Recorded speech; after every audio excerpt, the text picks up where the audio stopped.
없습니다. 요즘 그냥 갑자기 날씨가 추워졌다, 더워졌다, 막 눈도 많이 왔다, 막 이렇게 해가지고 그런데 또 코로나까지 이렇게 아직도 이렇게 저기 하고 이 코로나는 사실 늘 얘기했듯이 없어지진 않을 거예요. 왜냐하면 이게 계절의 특성을 온도, 습도, 계절의 특성을 완전히 다 극복을 했기 때문에 이게 이제 없어지진 않아요. 근데 그러면 과연 우리는 이제 어떻게 이런 그 시기를 슬기롭게 잘 이제 이겨나갈 수 있느냐. 이게 관건인데, 물론 이제 백신도 지금 뭐 개발이 되고 뭐 이렇게 하고 있지만, 앞으로 계속 이제 변이종이 나올 거예요. 변이종이 나오고, 또 그렇다 보면은 우리는 결국 계속 뒤따라가는 형국이 되는 거지. 앞질러 가서 예방을 할 수 있는 상황은 아니야. 그렇기 때문에 이것은 계속해서 진행형이다. 그러니까 제일 중요한 건 뭐냐면 개인 보건위생이 일단 제일 중요하고 개인이 면역이 제일 중요하다. 이게. 개인 면역이 제일 중요하고 방어하는 게 제일 중요해요. 면역 중에서도 제일 중요한 면역이 뭐냐면 내가 유튜브에서도 한번 찍었지만 정신, 심리적 방역. 우리가 이제 그 마스크를 쓰거나 뭐 사회적 거리두기나 이런 것을 함으로 해가지고 이제 전파율을 굉장히 줄였는데 거기에서 또 더 문제가 되는 게 뭐냐면 사회적으로 그렇게 되다 보면은 경제적으로 힘들어져 사람들이. 그죠? 경제적으로 힘들어지고 그러다 보면은 경제적으로 힘든 거 가난한 나라도 구제를 못 한다고 했거든. 근데 이제 아직 그래도 이제 우리나라는 복지국가이기 때문에 뭐 의료복지나 이런 것들이 아직 복지제도가 잘 돼 있기 때문에 그래도 괜찮지만 그래도 없는 서민들은 너무너무 힘들고 진짜 살기가 각박하거든. 그래서 이런 시기에 이제 경제적인 것도 중요한데 거기에 아울러서 우리가 심리적인 것이 이제 굉장히 중요한 시기가 돼버린 거예요. 그전에도 늘 얘기했지만은 우리가 희노애락의 거친 에너지를 가지고는 다음에 오는 세상을 우리가 넘어가지 못한다고 그랬잖아요. 그죠? 다음에 오는 세상은 이 거친 에너지의 감정을 가지고는 맞이할 수 있는 그러한 세계가 아니란 말이에요. 그래서 이 시기를 다 뭐라고 그러냐면 불교에서 말법 시대라고 그랬고요. 말법 시대라고 그랬고, 이제 뭐 새로운 뭐 여러 가지 그 예언자들이 나타나서 이 시기를 얘기를 했어요. 그때 이 시기에 왔을 때 제일 먼저 뭐가 오냐 그러면 병난이 온다고 그랬어요. 병난이. 우리 그 조상들이 얘기했던 그 비결서에도 내가 늘 얘기했잖아요. 소두모족, 머리는 짚고 다리가 없는 것들이 창공을 날아다니면서 사람을 죽인다. 지금 창공을 날아다니는 정도는 아니잖아. 그죠? 근데 곧 이어서 나오는 것은 창공을 날아다니는 게 나온단 말이에요. 치사율이 굉장히 높은 것이 나온단 말이지. 계속해서 이제 이 서리가 한번 내렸으면 이제 된서리가 내리게 되는 거예요. 된서리가. 그 된서리는 이제 바로 이제 그러한 지경에 이르렀을 때가 이제 비로소 된서리가 된 거고 옛날 그 경서나 예언가들이 얘기하는 것들이 이제 현실화되는 거고 우리가 공교롭게도 그러한 시대에 딱 낑겨서 우리가 사는 거예요. 그죠? 그렇게 됐어요. 그래서 여기서 이제 우리가 강조할 수 있는 것은 아까도 얘기했지만은 개인 보건위생, 사회적 거리두기 이런 것도 되게 중요한 거, 너무너무 중요한 거예요.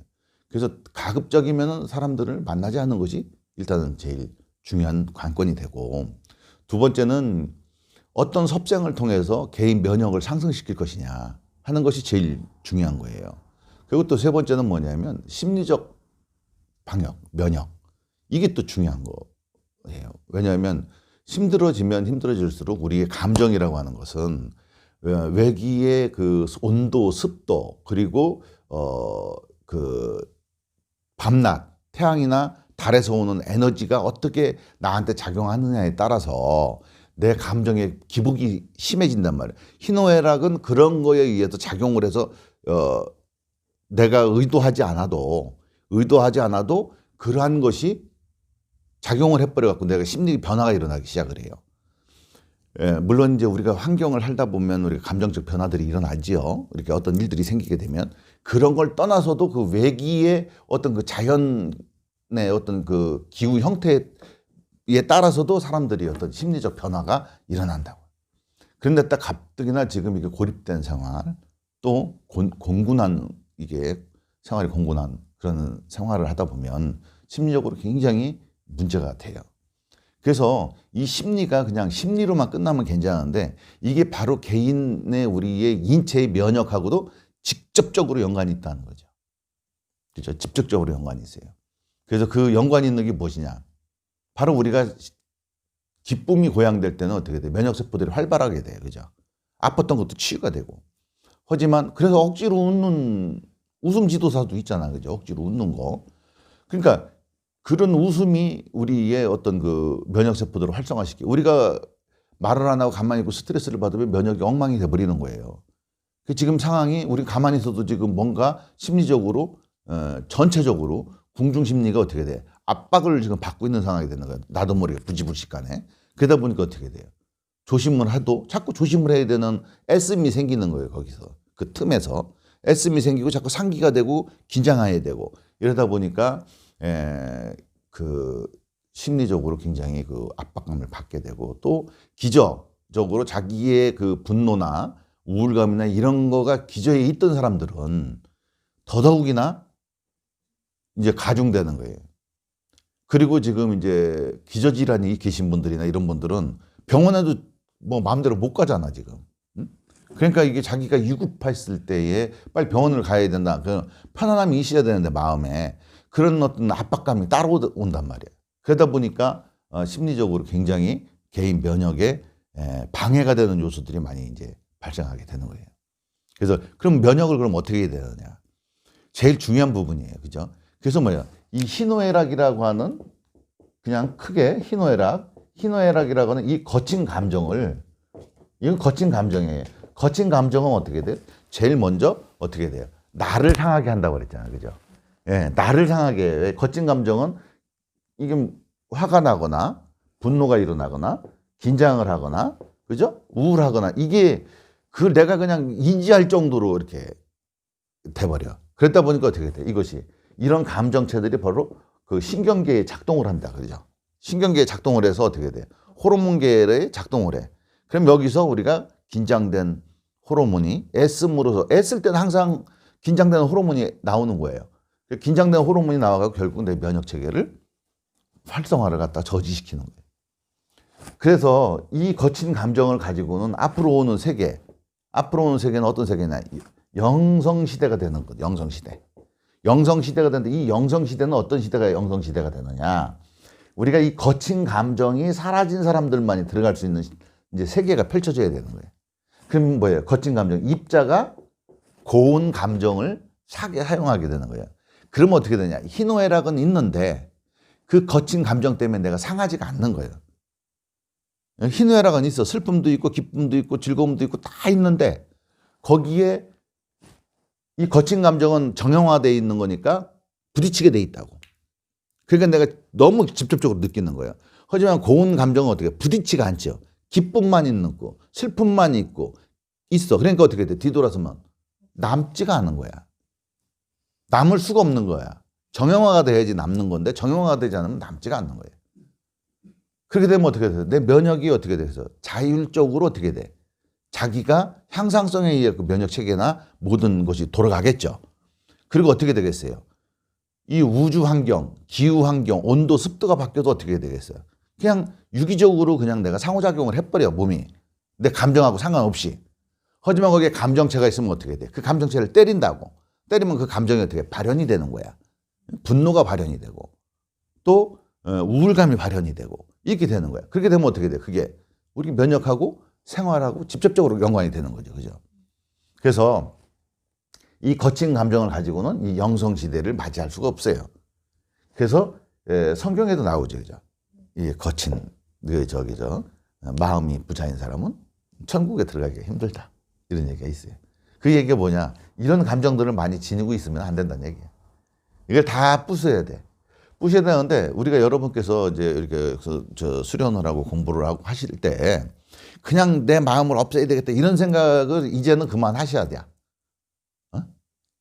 그만하셔야 돼. 내가 그냥 풍덩 던지는 거를 하셔야지 자꾸 자꾸 이렇게 안 속에서만 이렇게 내 것만 붙잡고 앉아갖고 있으면은 이게 절대 안 없어져. 그리고 내가 없애서는 안 되는 거야. 내가 없애는 건 애쓰는 거야. 그래서 무슨 말이냐면, 머무르지 말고,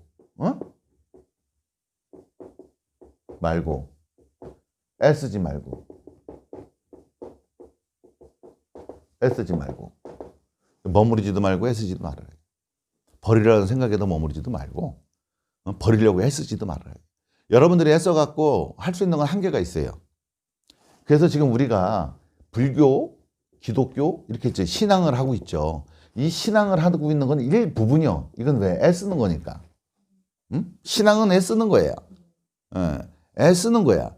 그래서 그 신앙에서 한 차원 더 위로 올라가야 돼. 신앙을 완전히 극복을 해야 돼. 신앙을 극복을 해갖고 어떻게 돼야 되냐면 그걸 행으로 옮겨야 되는 거예요. 행으로. 행으로 옮기면서 신앙을 떠나서 이제는 그러한 목표 지점. 그걸 갖다가 우리가 이뤄내는 그런 공부를 해야 되는 거예요. 그래서 계속 신앙만 하고 있으면 계속 애만 쓰는 거예요. 되면 기분 좋다고 하고 안 되면 또 하나님도 욕하고 부처님도 욕하고 대학 붙으면 어떻고 저쩌고 한다고 하고 막 이게 자꾸 이렇게 그런 신앙적인 차원은 기복적인 차원에서 하면 안 되는 거예요. 그래서 이게 작복이라고 하는 것이 있다. 지금은 이제 작복 시대잖아요, 그죠? 예, 작복이요. 복을 짓는 시대예요. 이 복을 짓는데 어떤 복을 짓느냐? 지혜의 복을 짓는 거예요. 무슨 지혜의 복을 짓느냐? 바로 어떻게 되냐면 이 거친 감정을 없애는 거예요. 복을 짓는 이유가 뭐예요? 내가 복을 받기 위해서 그러잖아, 그죠? 그러니까 어떤 복이 제일 복이 좋은 거예요? 내가 괴로움이 일체가 없는 상태가 좋은 거죠. 그리고 어떻게 돼? 사후에 무종족, 사후에 내가 흔적이 없지만 몰심불대 죽어서도 내가 위태롭지가 않은 거예요. 뭐 천국 간다 이런 게 아니야. 천국 간다, 지옥 간다 이런 개념이 아니야. 극락 간다 이런 개념이 아니야. 그냥 몰심불대. 내가 죽어서도 위태롭지가 않아야 되는 거야. 그러한 단계로 나가야 되는 거예요. 그래서 이 작복이라고 하는 것은 뭐냐면 이런 감정으로부터 내가 벗어나는 게 진정한 작복이에요. 이게 이제 지혜를 쌓는 거예요. 작복은 지혜를 쌓는 거예요. 지혜를 쌓는 건 뭐냐면 내가 이런 감정이 생기기 이전의 상태로 돌아가는 거예요. 이전에는 어떻게 돼서 감정이라고 하면 자체가 어떻게 돼? 고온 입자만 있을 거 아니에요. 그죠? 그 상태로 돌아가는 거예요. 그걸 갖다 내가 회개해야 되는 거예요. 그러면 어떻게 돼요? 몸의 면역 체계는 다시 원시 반복되고 자기 자리를 찾아가는 거예요. 그래서 우리 여기 계신 분들은 그러한 그 신앙을 이제 초월을 해서 종교를 초월을 해서 내 안에 있는 괴로움이나 이런 것을 완전히 극복을 해서 이게 사후 현 생활에서도 이렇게 없어지면은 괴로움이 없고 몸이 무너져도 위태로움이 없는 그러한 수행자가 되시기를 바라겠습니다. 감사합니다.